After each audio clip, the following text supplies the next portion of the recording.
Hello and welcome back to my channel, and if you're new here then hi, my name's Zoe. Please make sure you hit that subscribe button and also turn that bell so you're notified every time that I post. If you're a current subscriber then please make sure your bell is on, as at the moment YouTube just isn't suggesting true crime content, so I don't want you to miss out on any videos. And obviously next week I have my true crime week coming up. I'm doing some collabs with some amazing people and I'm so excited and I can't wait. So make sure your bell's on so you're notified for every single video. So before getting into today's video, I want to give my usual disclaimer. I mean absolutely no disrespect to anybody I talk about that's involved in the case, any of the victims, any of their family. I'm simply putting the information together from online sources and putting the case out there to raise a bit more awareness. Today we are talking about Katherine Smith.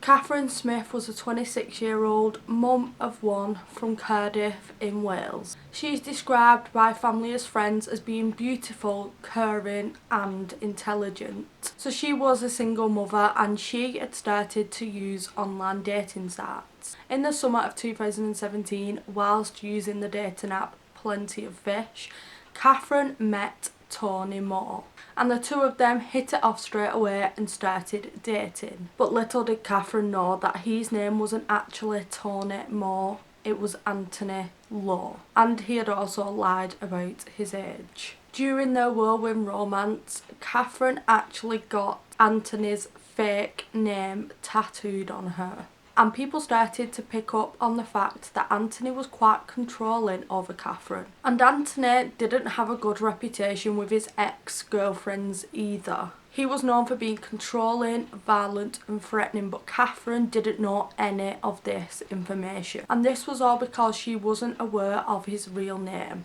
The couple did go on to date for around 6 weeks, and that was until they had their first argument.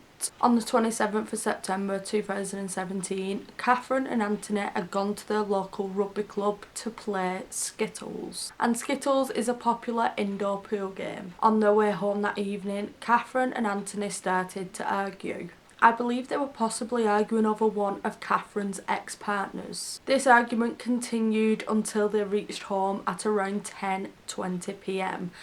And then around 20 minutes later, Anthony is seen on CCTV leaving the home in Katherine's car. During that evening, Katherine's mother and also her best friend received text messages from Anthony. They didn't see the messages until the next day, but what they read shocked them. In the messages, Anthony had said that they must call the police as he had killed Katherine and he apologised for killing her. Her mother and her friend were really concerned and shocked when they seen these messages, so the first thing they did was try to call Katherine, but she didn't answer. So they called police to report the messages that they had received and also asked if an officer could go around and do a welfare check on Katherine.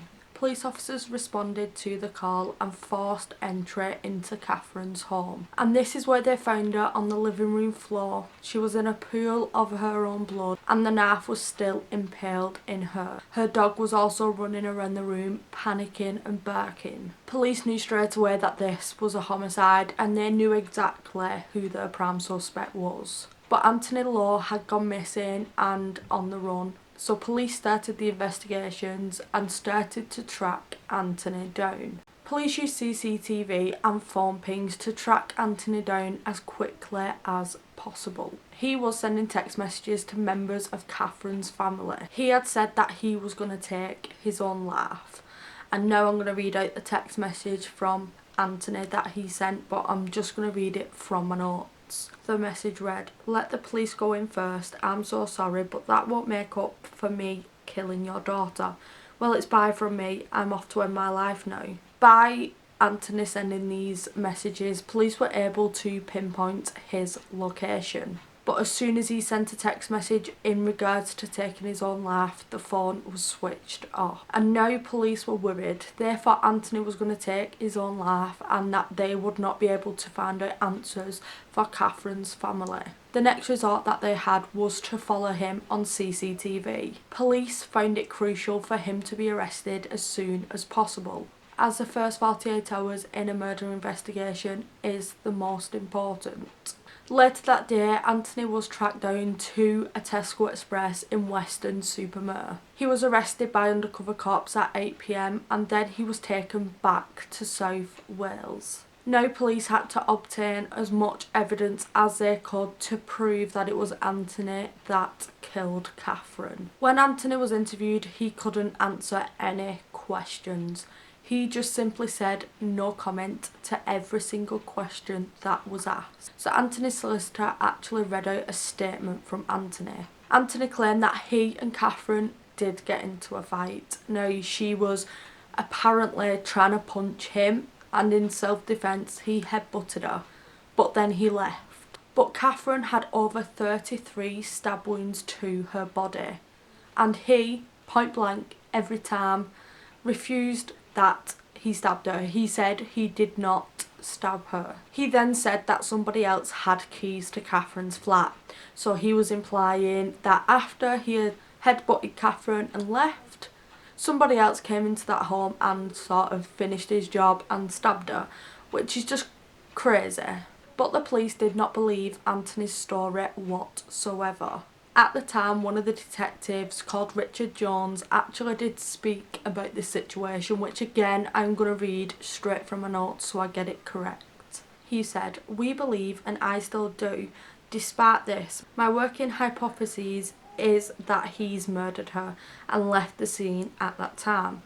And more importantly, if he headbutted her to the face with such force that she's fallen to the ground, there are no corresponding injuries that would match on her face or on her nose." Police had received a tip that whilst on the run, Anthony was actually contacting some of his former girlfriends. So police took it upon themselves to get in touch with his ex-partners. And this is where it came to light exactly how Anthony treated women. And one of these women had actually given vital evidence to police. When this lady was with Anthony, he again lied about his age and his name. He had insisted he go everywhere with this lady, and he wanted to know exactly what she was doing. If she was slow to respond to a text message, he would get very aggressive. And he had sent a voice note to this lady calling her an effing slag and saying that he was going to kill her.